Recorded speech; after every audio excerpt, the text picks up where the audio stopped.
On my son's birthday, he threw it in my face. The best gift for me would be if you disappeared from my life forever. I smiled, left silently, and left him to celebrate. An hour later, the police arrived, surrounded my yard, and arrested my son. You won't believe what happened next. Before we continue, please subscribe to the channel and let us know where you are listening in the comments. The chocolate birthday cake balanced precariously in my left hand as I fumbled for the back door handle. 28 candles waited in the kitchen drawer, but first I wanted to surprise Brandon with this homemade masterpiece. The wrapped gift tucked under my right arm contained the vintage watch he'd admired months ago, a family heirloom from his grandfather. Laughter drifted through the glass door, my son's voice mixed with others in animated conversation. The April evening air carried the scent of barbecued burgers and beer. Perfect weather for his 28th birthday celebration. I paused at the door, listening to make sure I wouldn't interrupt anything important. Through the glass, I could see Brandon standing near the grill with Mike and Jason, his usual crew. Samantha sat at the patio table, scrolling through her phone while other guests mingled around the yard. Man, your dad really went all out for this party, Mike's voice carried clearly. New sound system, premium beer, even hired that catering service for appetizers. Brandon took a long swig from his bottle. Yeah, well, he's trying to buy my affection as usual. Thinks money solves everything. I froze, cake still balanced in my hands. The gift suddenly felt heavier under my arm. At least he cares, Jason chimed in. My old man hasn't called me in 6 months. Trust me, you're better off. Brandon's laugh held no warmth. Robert's always breathing down my neck about getting a job, moving out, taking responsibility. Like he doesn't understand that the economy sucks right now. My fingers tightened around the cake plate. Through the door, I watched my son gesture dismissively with his beer bottle. Honestly, guys, the best gift for me would be if the old man finally disappeared from my life forever. I'm tired of his lectures and control. The words hit like a physical blow. I stumbled backward, nearly dropping the cake. 28 years of birthdays, Christmas mornings, baseball games, bedtime stories, all reduced to this moment of casual cruelty. Who would have thought your father was so pushy? Mike agreed, raising his bottle in mock salute. Jason snorted. Dude's probably got your whole life planned out in some spreadsheet. That's what engineers do, right? Exactly. Everything has to be his way or no way. Brandon turned toward the house, and I quickly stepped aside, pressing myself against the wall. Sometimes I wish he'd just, find somewhere else to be, permanently. The gift slipped from under my arm, landing softly on the doormat. I caught it just as my legs threatened to give out. The watch inside my father's watch, passed down through 3 generations. Suddenly seemed worthless. You could always move out, Samantha called from the table, not looking up from her phone. With what money? He controls everything. Acts like I'm still 12 years old. Brandon drained his beer and tossed the empty bottle into a nearby trash can. But hey, at least the free rent's decent. More laughter erupted from the group. I stood frozen, a 62-year-old man holding a birthday cake for someone who wished I'd disappear forever. The candles in the kitchen seemed pointless now. What was I celebrating? My hands began to shake. The cake wobbled dangerously as memories flooded back Brandon's graduation party, where he'd introduced me as the guy who pays for everything. The family dinner where he'd rolled his eyes at every story I told. The Christmas morning when he'd barely looked up from his phone while opening gifts. 28 years? Had I been this blind the entire time? I leaned against the doorframe, struggling to process what I'd just heard. Inside the house, my kitchen waited with birthday decorations I'd hung this morning. The dining room table held wrapped presents I'd spent weeks selecting. Everything I'd done, everything I'd planned, reduced to unwanted control and pushy interference. The party continued without any knowledge of my presence. Brandon had moved closer to the grill, flipping burgers while Mike told some story that had everyone laughing. They looked so comfortable, so natural in their mockery of the man who provided the house, the food, the very ground they stood on. I backed away from the door, cake still trembling in my grip. The wrapped watch felt like dead weight in my other hand. Through the glass, I could see my son living his truth. Enjoying a party funded by someone he wished would disappear. My chest tightened with something beyond hurt, something colder, more calculating. I thought about the mortgage I'd been paying for 5 years since buying this house, the utilities, the insurance, the property taxes, the food in the refrigerator, the car in the driveway that Brandon drove without permission. Everything he took for granted while wishing I'd vanished from his life. I turned toward the kitchen, my mind beginning to work differently. If Brandon wanted me gone so badly, perhaps it was time to grant his birthday wish, but not in the way he expected. The cake could wait, the candles could wait. First, I needed to make some phone calls. 10 minutes had passed since I'd retreated to the kitchen. The birthday cake sat abandoned on the counter, frosting slightly melted from my trembling hands. I'd paced between the refrigerator and the window, watching my son continue his celebration while processing the devastation of his words. Now I walked back through the sliding door with measured steps. No cake, no gift, no pretense of celebration, just a father demanding answers from his ungrateful son. Brandon stood exactly where I'd left him, beer bottle raised in animated conversation with Mike and Jason. The barbecue smoke drifted lazily between us as I approached their circle. Several guests glanced my way, probably expecting another fatherly interruption about turning down the music or cleaning up their mess. "Brandon!" My voice cut through their laughter. "Can we talk privately?" He turned with the casual indifference of someone who'd never faced real consequences, the same expression he'd worn when I'd found him using my credit card for online purchases, or when neighbors complained about parties while I was working late shifts. "Dad, whatever you heard, it's true." He shrugged, not even bothering to lower his voice. "You're interfering with my life, and everyone here knows it." The directness stunned me. No shame, no attempt at explanation, just brutal honesty delivered with the confidence of someone who'd never been held accountable. "How can you say that after everything I've done for you?" "Nobody asked you to. That was your choice to support me." Brandon took another swig of beer, his friends nodding approvingly. "You act like I owe you something for decisions you made." Mike stepped closer to Brandon's shoulder. "Dude's got a point, Mr. Davis. Parents choose to have kids." The casual cruelty of it hit harder than Brandon's words.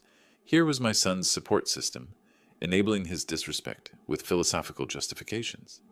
I glanced around the backyard. My backyard, paid for with my income, maintained with my labor. And saw guests beginning to notice our conversation. 28 years.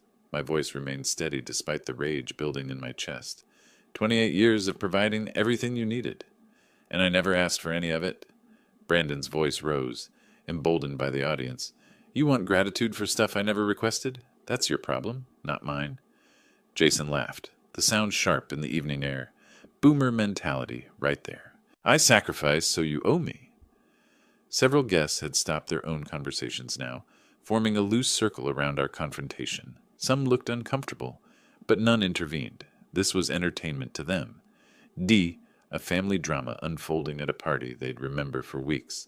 "So when you told your friends you wished I'd disappear forever, you meant that?" Brandon's eyes flickered with surprise. The first crack in his casual facade. He hadn't expected me to know the exact words, but the moment passed quickly, replaced by defensive aggression. "Yeah, I meant it. You hover, you lecture, you make everything about your expectations." He gestured with his beer bottle, droplets splashing onto the patio stones. "Maybe if you found your own life instead of trying to control mine, we'd both be happier."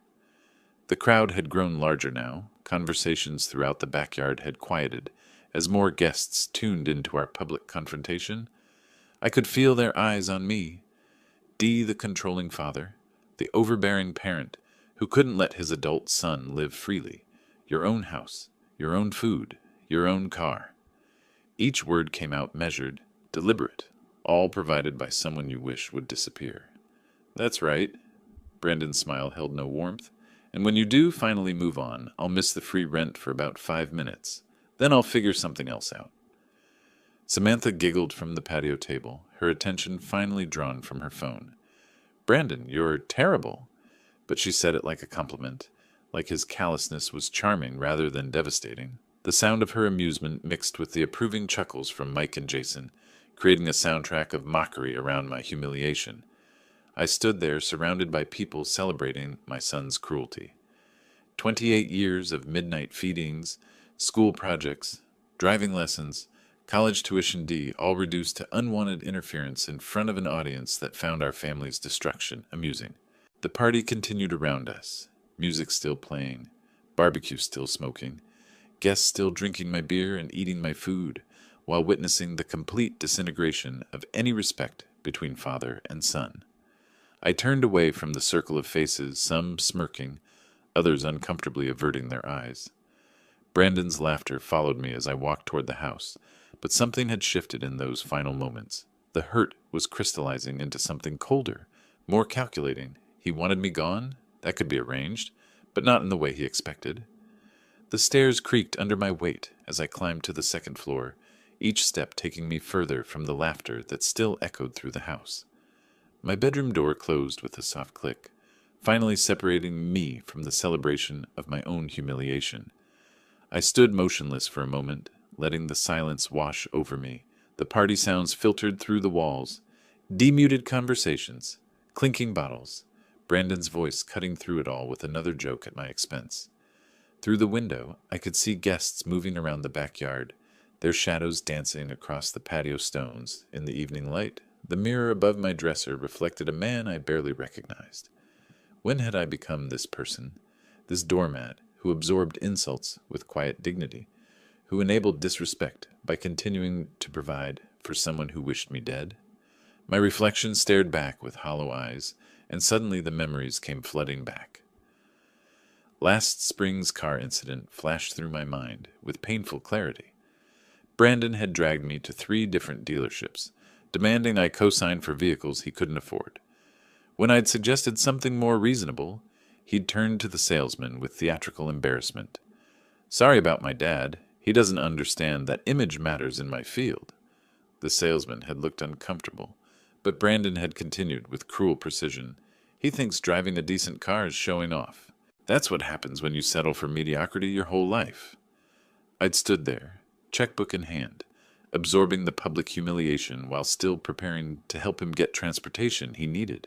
The used Honda we'd finally settled on had cost me $15,000. He'd complained about it for months. Another memory surfaced unbidden. The Christmas dinner where I'd invited his friends, hoping to build bridges. I'd spent days preparing, wanting to show Brandon's social circle that his father wasn't the controlling ogre he'd apparently described. "Actually, Mr. Davis, Brandon tells us you're pretty strict about everything," Mike had said over dessert, his tone carrying barely concealed mockery. "Must be tough having someone monitoring your every move." Brandon had laughed, raising his wine glass. "You have no idea. Dad thinks he knows what's best for everyone." I'd sat at the head of my own table, serving wine I'd paid for to people who were openly mocking me, while my son orchestrated the whole performance. The worst part, I'd kept smiling, kept playing the good host, kept enabling the very behavior that was destroying any possibility of respect between us. But tonight had been different. Tonight, Brandon had finally said what he really thought, and something inside me had shifted permanently. I walked to the window and looked down at the backyard. There he was, animated and gesturing with a fresh beer, probably recounting his latest victory over the old man. His friends clustered around him like disciples, hanging on every word of his performance. They were all living in my house, eating my food, drinking my alcohol, celebrating my public defeat. How many years had I been financing my own disrespect? The engineering part of my mind began to engage. The same analytical process I'd used to solve complex problems for 3 decades. Variables, constraints, desired outcomes. Brandon wanted me gone from his life. I wanted respect, or at least an end to active contempt. The current approach, D, patience, generosity, hoping for eventual gratitude, D had failed completely. Time for a different methodology. I turned away from the window and faced myself in the mirror again. This time I saw something different. Not a victim, not a doormat, but a man with resources, options, and the intelligence to use them effectively. Brandon was 28 years old and had never held a real job. He had no savings, no credit history, no practical life skills beyond consuming what others provided. His entire lifestyle depended on my continued willingness to subsidize his comfort while he publicly mocked my existence. What would happen if that subsidy simply disappeared? The thought sent a cold clarity through my system. I owned this house outright. Every utility bill, every insurance payment, every property tax assessment came from my accounts. The refrigerator he raided, the internet he used, the electricity that powered his late-night gaming sessions. All mine. If Brandon truly wanted me gone from his life, perhaps it was time to grant that wish. But on my terms, not his. I moved toward the door, my hand resting on the handle. The party continued below, oblivious to the shift that had just occurred in the man who made it all possible. Brandon was about to learn the difference between independence and abandonment, between freedom and responsibility. He'd asked for space from his father's influence. Soon he'd have all the space he could handle. 25 minutes had passed since I'd walked away from that circle of mockery. Now I descended the stairs with measured steps, each one taking me closer to a confrontation that would reshape the dynamics of this house permanently. The back door opened to the same scene I'd left, music pumping from the portable speakers, guests clustered around the patio with drinks, Brandon holding court near the barbecue grill. But something fundamental had changed, not in the party, but in me. I walked directly across the yard toward the DJ table where someone had set up the sound system. Conversations continued around me, most guests unaware that the man who owned everything they were enjoying had just made a decision that would alter their evening considerably. The wireless microphone sat next to the speakers, exactly where I'd hoped to find it.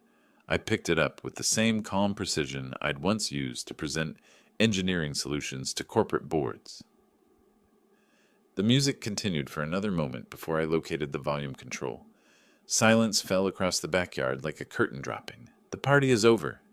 My voice carried clearly through the speakers to every corner of my property. I'm asking everyone to leave my property now. The words landed with the impact of a physical blow. Conversations stopped mid-sentence. Beer bottles paused halfway to lips. Even the most intoxicated guests understood that something significant had just occurred. Brandon's face went through a rapid sequence of emotions. Surprise, embarrassment, then settling into the familiar arrogance that had defined our relationship for years. "Nobody's going anywhere," he stepped forward, addressing the crowd rather than me. "This is my party, and you're all welcome to stay as long as you want." Mike immediately moved to Brandon's side, his support as predictable as sunrise. "Robert, don't ruin the kid's celebration. It's his birthday." "This is my property," I replied into the microphone, my voice steady and factual. "I have the legal right to decide who stays and who leaves." Jason laughed, the same dismissive sound I'd heard earlier. "Come on, Mr. Davis. Don't be dramatic. We're not hurting anything." Several guests shifted uncomfortably, sensing the family conflict escalating beyond normal boundaries. But Brandon's inner circle rallied around him with the loyalty of people who had never faced real consequences for their actions. "Dad, put the microphone down and stop embarrassing yourself."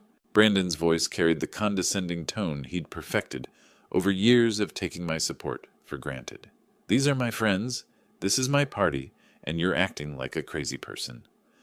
The microphone amplified my response to every guest scattered across the yard. "I own this house. I pay the mortgage, the utilities, the insurance, and the property taxes. This is not your property, Brandon. It's mine." "So what? You've been supporting me for years. That's what parents do." He gestured dismissively, playing to his audience. "You can't just kick people out because you're having some kind of breakdown." Samantha giggled from her position at the patio table, apparently finding our family's legal dispute entertaining. Several other guests murmured among themselves, but none moved toward the exit. "Actually, I can." The microphone ensured my words reached everyone clearly. Any property owner has the right to ask people to leave. If they refuse, it becomes trespassing. The casual certainty in my voice seemed to penetrate even Brandon's alcohol-fueled confidence. He looked around at his friends, seeking the same support that had emboldened him during our earlier confrontation. "You're not serious," Mike said, but his tone had lost some of its earlier dismissiveness. "You wouldn't actually call the cops on your own son's birthday party." "Watch me." I set the microphone down on the table and turned toward the house.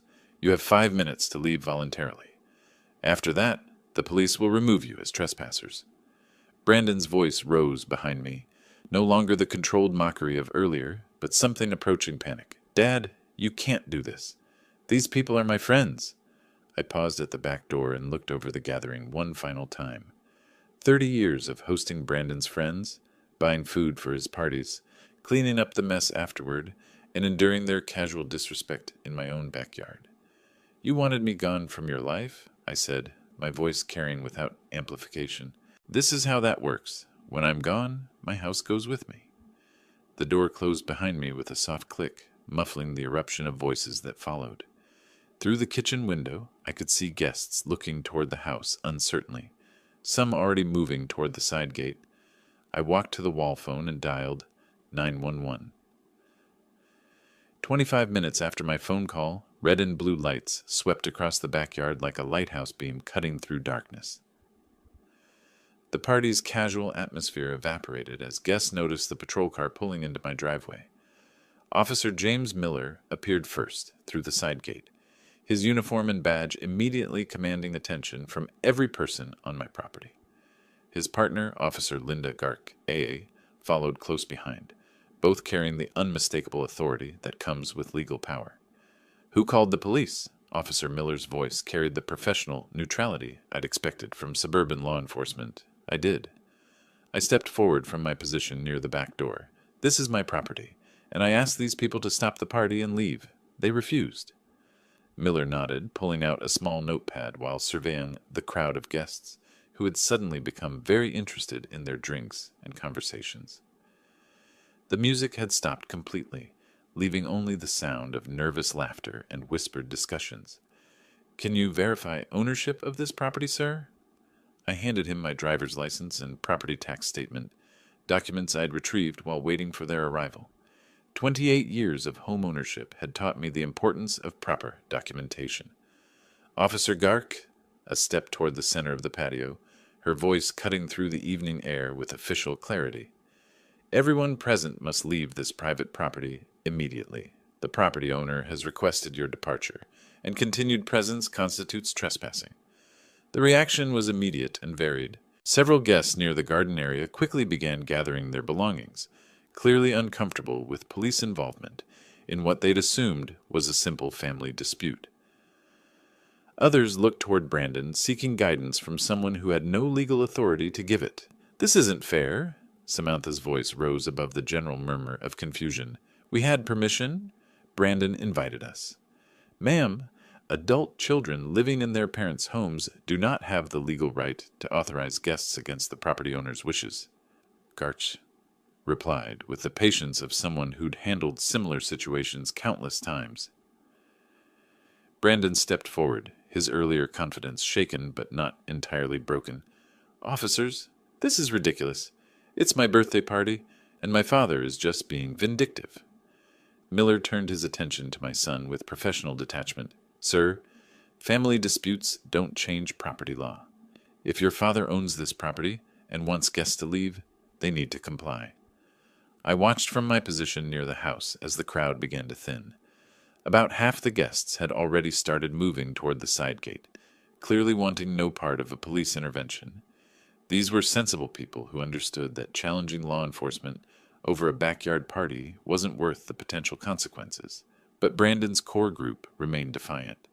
Mike and Jason flanked him like bodyguards, their loyalty apparently stronger than their common sense. Samantha lingered nearby, still clutching her drink as if the party might somehow continue, despite uniformed officers standing in the middle of the patio. How long do they have to leave? I asked Officer Miller, maintaining the same calm tone I'd used throughout the evening. We typically allow a reasonable amount of time for compliance, he replied, but continued refusal after official notification becomes a more serious matter. The implications hung in the air like smoke from the abandoned barbecue grill.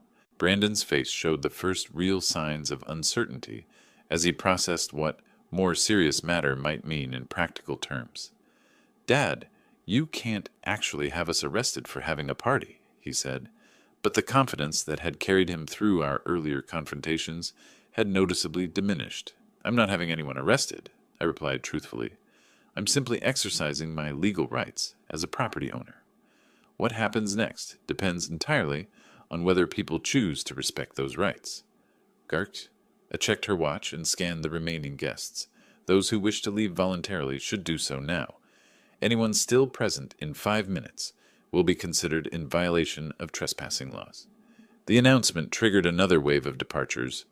Even some of Brandon's supporters began edging toward the gate, their loyalty tested by the prospect of actual legal consequences. The party that had started with 20 guests was rapidly shrinking to a stubborn core of perhaps 6 or 7 people. Brandon looked around at his dwindling support network, finally beginning to grasp the reality of his situation. But instead of backing down, he crossed his arms and planted his feet more firmly on my patio stones. "I live here," he announced to the officers. "This is my home, too." Officer Miller's patience had reached its professional limit. He stepped closer to Brandon, his hand moving toward the handcuffs on his belt with practiced efficiency. "Young man, you are breaking the law. This is your final opportunity to leave voluntarily." Brandon's response came with the same arrogance that had defined our relationship for years, but now it carried the weight of genuine legal consequences. "I'm not going anywhere. This is ridiculous. You can't arrest someone for being at their own house." "Actually, we can." Garx, a move to flank Brandon from the left, her positioning professional and deliberate. "You don't own this property, and you've been ordered to leave by the legal owner." The reality of his situation seemed to hit Brandon like cold water. His eyes darted between the 2 officers, then toward me standing near the back door, then to his remaining friends who watched in stunned silence. "Dad, tell them this is crazy. I live here." "You live here by my permission," I replied calmly. "Permission I'm withdrawing." Miller stepped forward with the handcuffs visible. "Turn around and place your hands behind your back." "Are you serious right now?" Brandon's voice cracked slightly, the first sign that his bravado was finally giving way to genuine fear. "You're actually going to arrest me?" "Turn around now." The moment stretched like a taut wire. I watched my son's face cycle through disbelief, anger, and finally a desperate kind of panic, as he realized that 28 years of avoiding consequences had just come to an end. Brandon slowly turned around, his movements stiff with resentment. The click of handcuffs closing around his wrists echoed across the empty patio with the finality of a closing door. "Brandon Davis, you're under arrest for criminal trespassing and failure to comply with a lawful order," Miller stated with the professional neutrality of someone who'd done this hundreds of times. Samantha gasped from her position near the abandoned BBQ grill. "This can't be happening. Robert, you can't let them arrest your own son." I met her gaze with the same calm I'd maintained throughout the evening. "I'm not letting them do anything. I called them specifically because Brandon refused to respect my property rights." As the officers began walking Brandon toward the side gate, he twisted around to face me, his expression transformed into something I'd never seen before. Genuine hatred mixed with disbelief. "Dad, I will never forgive you for this. You think you've won something, but you just made the biggest mistake of your life." The venom in his voice would have devastated me just hours earlier. Now it simply confirmed that my decision to take drastic action had been correct. A son who could speak to his father with such hatred while being arrested for trespassing on his father's property had lost any claim to family loyalty. "We'll see," I replied. Miller opened the rear door of the patrol car, his hand guiding Brandon's head as he climbed into the back seat. Through the window, I could see my son's face contorted with rage, his mouth moving in what I assumed were additional threats I was grateful not to hear. Mike stepped forward, his earlier confidence completely evaporated. "Officer, how long will he be held? When can we bail him out?" "That depends on the charges and the judge's decision," Garza replied. "Criminal trespassing can carry a sentence of up to 2 weeks in county jail, plus fines." 2 weeks. The number settled into my mind with perfect satisfaction. 2 weeks would give me adequate time to make the changes I'd been contemplating during my transformation upstairs. The patrol car's engine started, and red and blue lights began rotating again as the vehicle backed out of my driveway. I watched from my position on the back porch as my son was driven away, officially in police custody, finally facing real consequences for his choices. Samantha stood crying near the abandoned party decorations, while Mike and Jason gathered empty bottles with the confused efficiency of people who didn't know what else to do. The party was over in every sense, and my backyard belonged to me again. Within minutes, even Brandon's closest supporters had gathered their belongings and left through the side gate. The music equipment sat silent, the BBQ grill cooling in the evening air, paper plates and plastic cups scattered across surfaces I'd be cleaning tomorrow. But tonight, I stood alone in my reclaimed space, listening to the silence that had replaced years of disrespectful noise. The real work was just beginning. The first morning without Brandon's presence felt like stepping into a different house entirely. Coffee brewed in absolute silence while I sat at the kitchen table, no longer listening for the sounds of complaints or demands echoing from upstairs.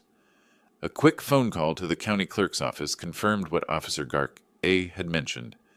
Brandon would serve 14 days for criminal trespassing and disorderly conduct. His release date was scheduled for April 29th at 9 a.m., 14 days. Exactly 2 weeks to implement the plan that had crystallized during those final moments of his arrest. Over the following days, I began working with the same methodical precision that had defined my engineering career. The first step involved gathering information about Brandon's actual situation versus the fantasy he'd been living. I pulled out financial records spanning the past 5 years, rent equivalent in our neighborhood, $2,800 monthly. Utilities averaged $350, food costs I'd covered, roughly $400 monthly. Insurance, maintenance, property taxes, and incidental expenses brought his true cost of living to approximately $4,200 per month, $50,000 annually. That's what supporting Brandon's unemployment had cost me, not counting the additional expenses for his parties, gas money, and various emergencies that required immediate financial intervention. During my research phase, I also investigated current real estate market conditions. Similar houses in our neighborhood were selling for between $820,000 and $880,000, depending on condition and exact location. Mine, meticulously maintained and recently updated, would likely command the higher end of that range. The memory that kept surfacing during those quiet planning sessions was last November's job fair incident. I'd driven Brandon to 3 different employment opportunities, waited patiently while he submitted applications, even coached him on interview techniques the night before. He'd returned from each interview with elaborate explanations about why the positions weren't suitable. The manager seemed like a micromanager. The pay was insulting for someone with my potential. The commute would eat up half my salary in gas costs. Within a week, I'd discovered through a friend that Brandon had intentionally sabotaged each interview, arriving late, dressed inappropriately, and giving flippant answers designed to ensure rejection. When confronted, his response had been brutally honest. "Why would I take some minimum wage job when you provide everything I need here?" That conversation should have been the wake-up call. Instead, I'd absorbed his logic and continued enabling the very behavior that was destroying any possibility of mutual respect. By the end of the first week of his incarceration, my decision had crystallized completely. Brandon wanted me to disappear from his life. He'd stated this wish publicly, repeatedly, and with sufficient cruelty to demonstrate genuine intent. Very well, I would disappear, but not as the defeated father he expected to manipulate indefinitely. The house would be sold while he sat in county jail, blissfully unaware that his free ride was ending permanently. The proceeds would fund a comfortable retirement somewhere far from California, somewhere Brandon would never think to look for a father he'd wished would vanish. I spent the second week researching retirement communities in different states, places where $850,000 could buy a modest home and provide years of peaceful independence. Arizona, Colorado, North Carolina, D states with reasonable costs of living and no connections to my current life. Brandon's threats during his arrest had made one thing perfectly clear. He viewed me as an obstacle to be overcome, not a father to be respected. His promise that I would regret enforcing boundaries was exactly the kind of manipulative language I'd been tolerating for years. But this time, there would be no backing down, no compromise, no gradual erosion of my resolve through emotional manipulation. The engineering approach to this problem was elegantly simple. Remove the variable causing system dysfunction. In this case, that variable was my continued financial support for someone who openly despised the person providing it. As Brandon's release date approached, I finalized my research and confirmed my decision. The real estate agent's business card sat next to my morning coffee, waiting for the phone call that would set everything in motion. 28 years of patient guidance, financial support, and unconditional love had produced nothing but entitlement, disrespect, and threats of retaliation when boundaries were finally enforced. Time to show Brandon what disappearing actually looked like. I reached for the phone to call Michelle Johnson, the real estate agent whose online reviews suggested she specialized in quick, efficient sales. Michelle Johnson's office occupied a corner suite in downtown San Jose, its windows offering views of the city that had been my home for 3 decades. Professional certificates lined the walls alongside photos of sold properties, creating an atmosphere of competence and success.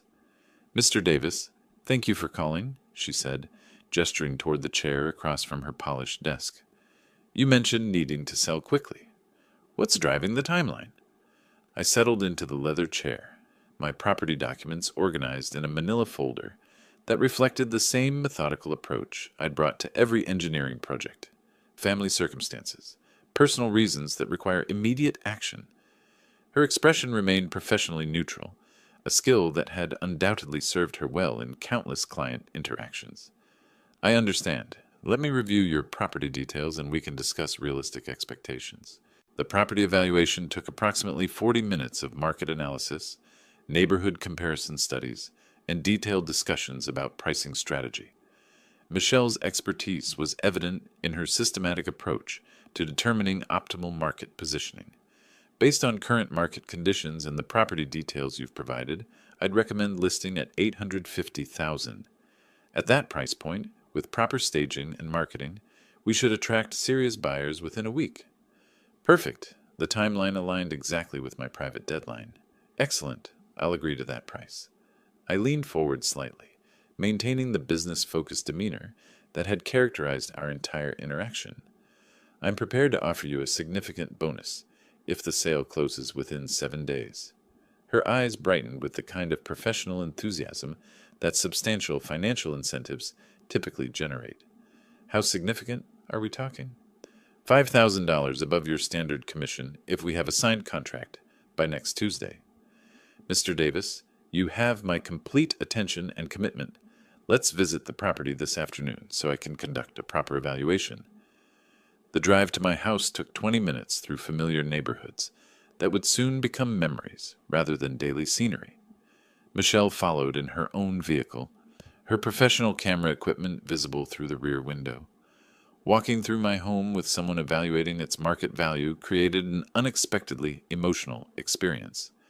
Every room held memories of Brandon's childhood: birthday parties, homework sessions, the gradual transformation from grateful child to entitled adult. "The maintenance level is exceptional," Michelle observed, photographing the updated kitchen and recently refinished hardwood floors. "This property will show beautifully. Have you considered professional staging?" "Whatever you recommend. Cost isn't the primary concern." She moved through each room with practiced efficiency, noting architectural details, natural lighting, and the kinds of features that attract buyers in our competitive market. Her assessment confirmed what my research had suggested. The house was positioned perfectly for rapid sale. "Honestly, Mr. Davis, properties in this condition don't stay on the market long. With the right marketing approach and competitive pricing, I'm confident we can have multiple offers by the weekend." Multiple offers meant potential bidding wars which could drive the final price even higher than our listing target. Brandon's 2-week sentence was providing advantages I hadn't anticipated when this plan first crystallized. Back in her office, the contract negotiation proceeded with remarkable efficiency. Standard seller disclosure forms, marketing strategy agreements, and timeline specifications filled the afternoon with productive legal documentation. "I'll have professional photographs taken tomorrow morning," Michelle explained while organizing the signed paperwork. "Listing goes live Thursday. Open house scheduled for Saturday and Sunday." Given the urgency and bonus structure, this property gets absolute priority in my schedule. The bonus arrangement was structured as performance-based compensation, entirely legal and professionally appropriate. $5,000 represented substantial motivation for an agent whose annual income depended on successful closings. Mr. Davis, I have to ask Dee, are you planning to relocate? This seems like more than just downsizing.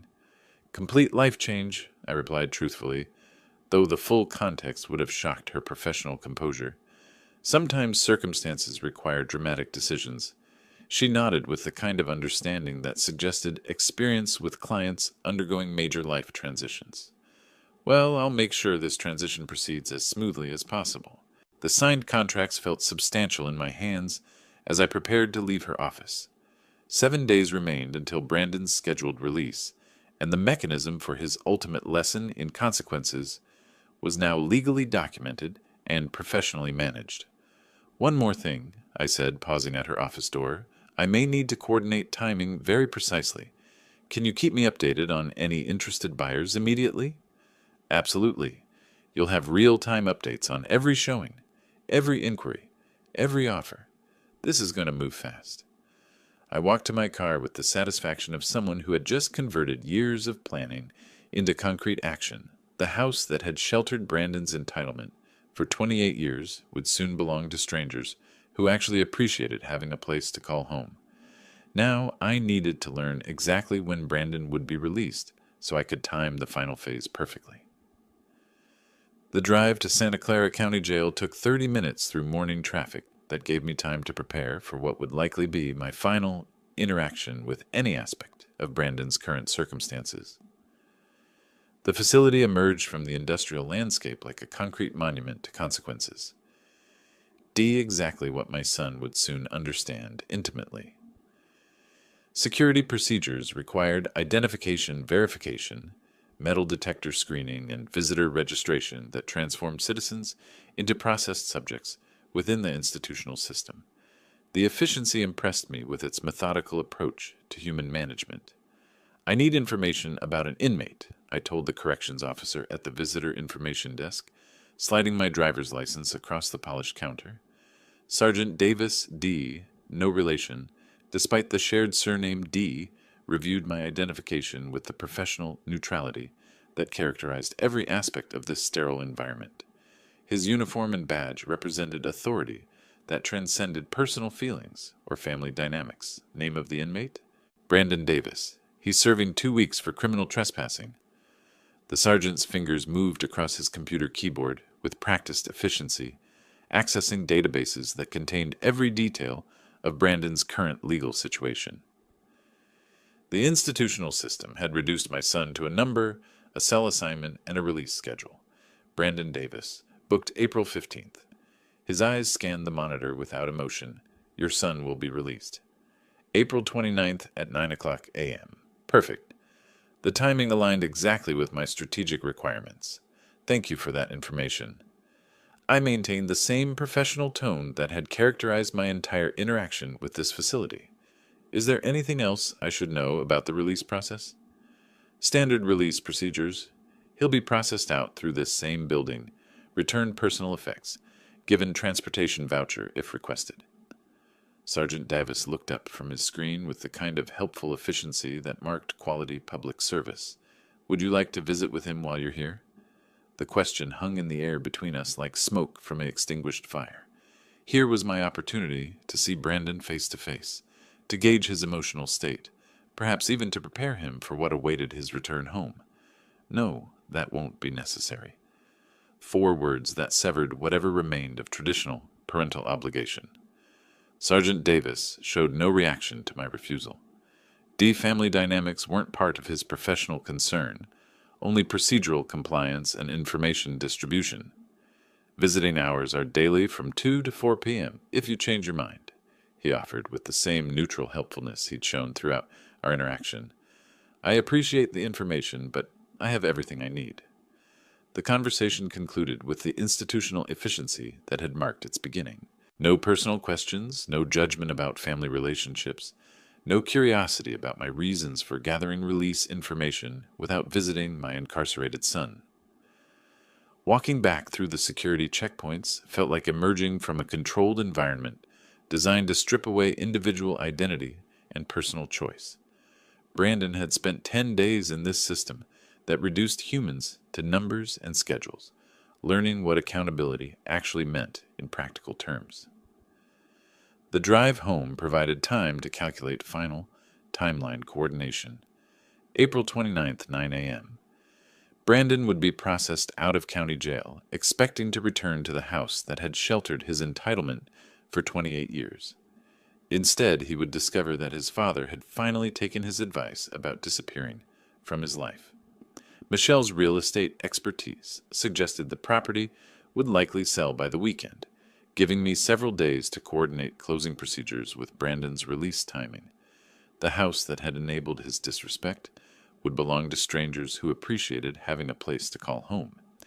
The engineering precision of this revenge plan satisfied every aspect of my methodical nature.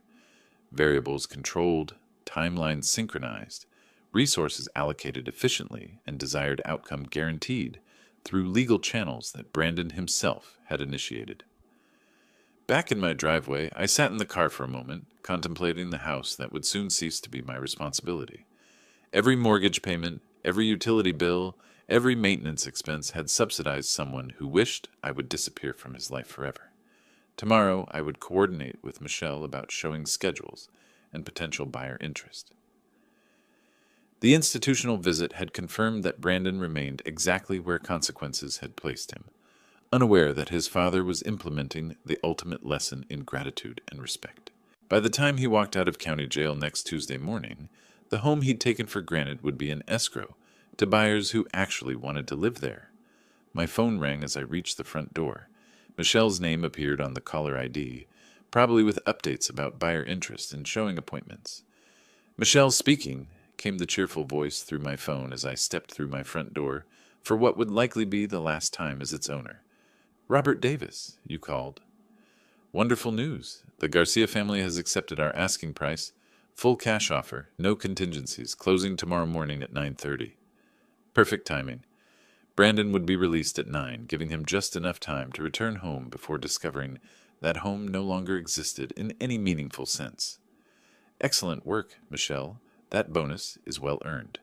The next 24 hours compressed into a whirlwind of final arrangements that would have impressed any project manager. Moving trucks, document signing, key transfers, and the careful coordination of a revenge plan, 2 weeks in the making. Carlos and Maria Garcia arrived with their 2 children in a moving truck filled with the hopeful energy that comes with starting fresh in a new home. Their excitement reminded me of my own feelings when I'd first bought this house 30 years ago, back when Brandon was still grateful for bedtime stories and birthday parties. "Mr. Davis, thank you so much for accepting our offer quickly," Maria said as their kids ran through what had been Brandon's childhood home. "We know you were in a hurry to sell. Life circumstances change rapidly sometimes." I handed Carlos the garage door opener and house keys, feeling the symbolic weight of transferring ownership to people who would actually appreciate living here. "I do have one small favor to ask." "Of course, anything."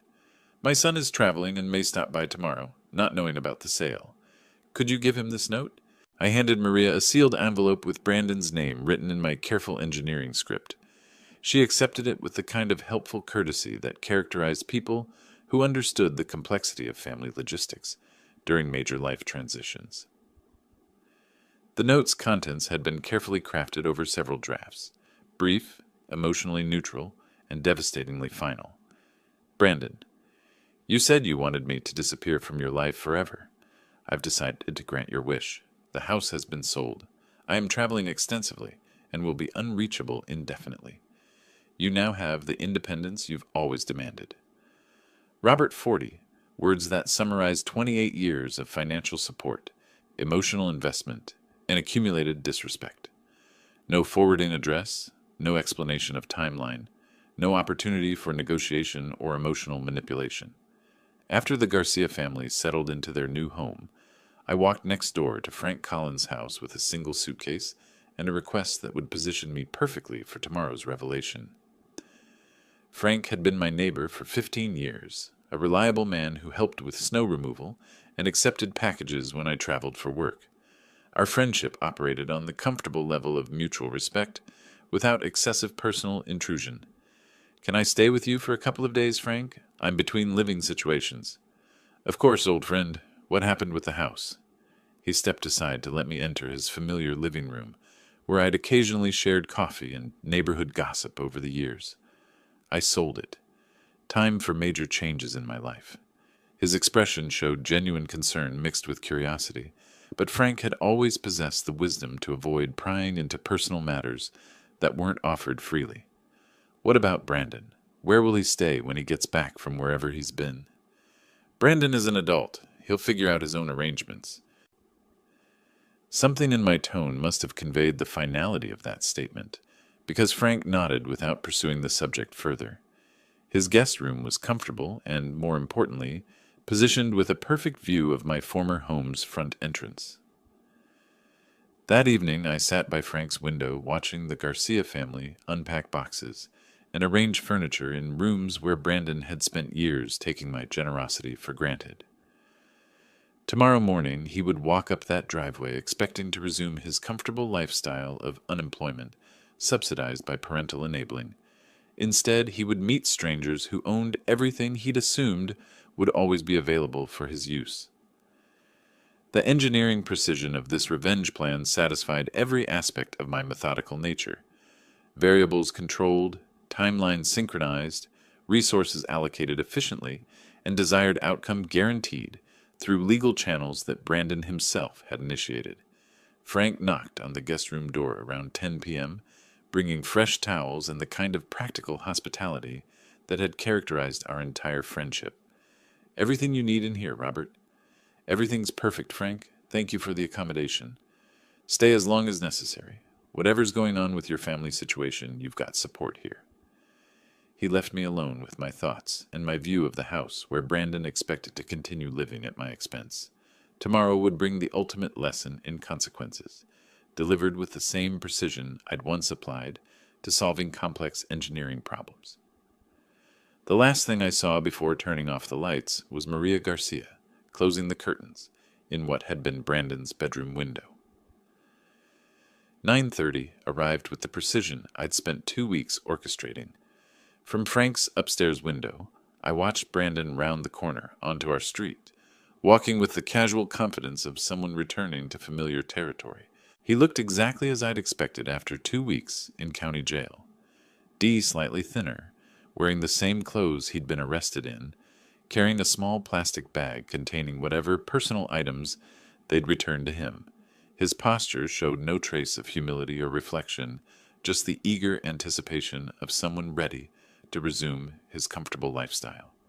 Brandon approached the front walkway without hesitation, pulling out keys that would no longer work in locks that were no longer his to open. The sight of him reaching confidently for a door that belonged to strangers struck me as the perfect metaphor for everything wrong with our relationship. The Garcia children were playing in the front yard, while Carlos unloaded boxes from their truck. The sound of unfamiliar voices speaking Spanish made Brandon pause, his expression shifting from confidence to confusion as he processed the scene before him. "Excuse me?" His voice carried the entitled tone I'd heard countless times when he wanted something from people he considered beneath his attention. "Who are you people? And what are you doing in my house?" Carlos straightened from the moving box he'd been lifting, his expression showing the polite confusion of someone encountering an unexpected situation. "Sorry, friend, but this is our house now. We bought it last week." "That's impossible." Brandon's voice rose with the kind of indignation he'd perfected over years of having his reality challenged by inconvenient facts. "I live here. This is my family's home."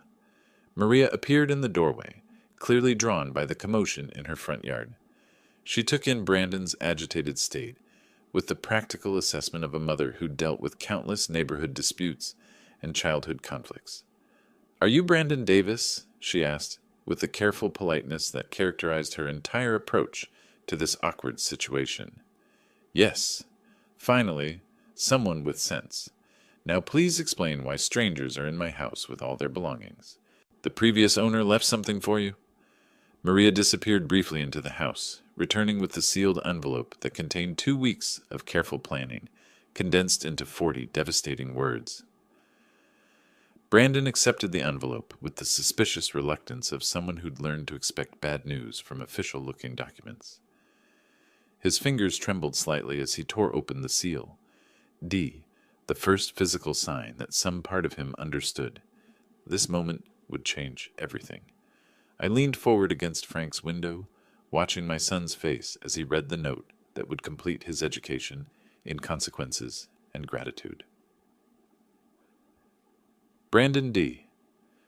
You said you wanted me to disappear from your life forever. I've decided to grant your wish. The house has been sold. I am traveling extensively and will be unreachable indefinitely. You now have the independence you've always demanded. Robert. The progression across his features was exactly what I'd anticipated. Confusion, disbelief, growing comprehension, and finally devastating realization. 28 years of financial dependence, emotional manipulation, and casual disrespect had led to this moment where Brandon finally understood the true cost of taking his father's love and support for granted. This can't be real. His voice had lost all trace of entitlement, replaced by something approaching panic. He can't just sell our house and disappear. That's not how families work. Sir, I'm sorry for your situation, Carlos said with genuine sympathy, but we have all the legal paperwork. The sale was completed yesterday morning. Brandon's legs seemed to give out slightly, forcing him to lean against the mailbox that no longer belonged to his family. The plastic bag from the jail fell from his grip, spilling his few possessions onto the sidewalk that had once led to his front door. Where am I supposed to live? How am I supposed to eat? The questions came out as desperate whispers, rather than the demands I'd grown accustomed to hearing. Maria and Carlos exchanged glances, clearly uncomfortable with witnessing this family crisis, but uncertain how to help someone whose father had deliberately orchestrated his homelessness. From my hidden position, I felt a complex mixture of satisfaction and unexpected sympathy. The justice was perfect. D. Brandon had received exactly what he'd claimed to want, but watching his complete emotional collapse stirred something uncomfortably close to paternal concern. He stood there on the sidewalk, reading and rereading the note, as if repetition might change its contents. The house behind him buzzed with the activity of a family who appreciated having a place to call home, while he faced the reality of having nowhere to go. 28 years of enabling had ended with 40 words and a sold house. The lesson in consequences was complete, delivered with the same precision I'd once applied to solving complex engineering problems. Brandon folded the note carefully and walked away without another word to the Garcia family. Hours passed before I could step away from Frank's window. Brandon had disappeared around the corner, but the image of his tears remained burned into my memory like an unexpected photograph. He'd cried. Not the angry, manipulative tears I'd witnessed during childhood tantrums, but genuine, heartbroken sobs of someone who'd finally understood the true cost of his choices. For 28 years, I'd wondered if any authentic emotion existed beneath his entitled exterior. The answer had arrived precisely when it no longer mattered. Frank found me in his kitchen that evening, staring at a cup of coffee that had grown cold, while I processed the complex aftermath of successful revenge. "Rough day watching the neighborhood drama?" he asked with the careful tone of someone who suspected more than he was willing to say directly. Something like that. The young man seemed pretty upset about losing his family home. I met Frank's eyes, seeing the genuine concern of someone who'd witnessed pain without understanding its origins. Sometimes consequences take years to arrive, but they always do eventually. Frank nodded with the wisdom of someone who'd lived long enough to understand that justice rarely arrives on schedule, but rarely fails to arrive at all. "Thank you for the hospitality," I said, rising from the table where I'd spent so many hours planning and plotting. "I'm moving on tomorrow morning." "Where are you headed, Robert?" "To the ocean. Time to start completely fresh." Frank didn't press for details, understanding instinctively that some life changes require privacy rather than explanation. His friendship had provided exactly the support I needed during this transition, without demanding more information than I was willing to share. "You've got my number if you need anything," he offered, though we both understood this goodbye carried the permanence of someone choosing to leave his entire past behind. The next morning arrived with the kind of California sunshine that makes new beginnings seem not just possible, but inevitable. I loaded my single suitcase into the car I'd barely driven during 2 weeks of strategic planning, feeling lighter than I had in decades. Frank appeared on his porch as I backed out of his driveway, raising a hand in farewell that carried 30 years of neighborly respect compressed into a single gesture. I waved back, genuinely grateful for his unwitting support during the most complex moral decision of my life. The highway stretched west toward the Pacific, carrying me away from everything I'd known toward possibilities I hadn't dared imagine 2 weeks ago. $850,000 in my bank account, no family obligations, no one depending on my financial support or emotional availability. Brandon had gotten exactly what he'd claimed to want. A father who disappeared from his life forever. I'd granted his birthday wish with the same engineering precision I'd once applied to solving complex technical problems. The justice was perfect, delivered through natural consequences rather than malicious revenge. Yet his tears had changed something fundamental in the equation, not the outcome D that remained fixed and appropriate, but my understanding of who he was beneath the entitlement had shifted in those final moments, when authentic emotion replaced practiced manipulation. He was still my son, despite everything, still capable of genuine feeling, despite years of evidence suggesting otherwise, still human, despite behavior that had often seemed calculatedly cruel. That recognition didn't change my decision to leave, or my conviction that consequences were necessary and appropriate, but it added a layer of complexity to what had started as simple justice and evolved into something approaching wisdom. The coastal highway appeared ahead, promising miles of ocean views and small towns where no one knew my history or expected me to subsidize anyone's lifestyle. Communities where 62 years of accumulated experience might be valued rather than exploited. I'd spent 28 years enabling someone who wished I would disappear. Now I was granting that wish, while creating the life I should have built for myself decades ago.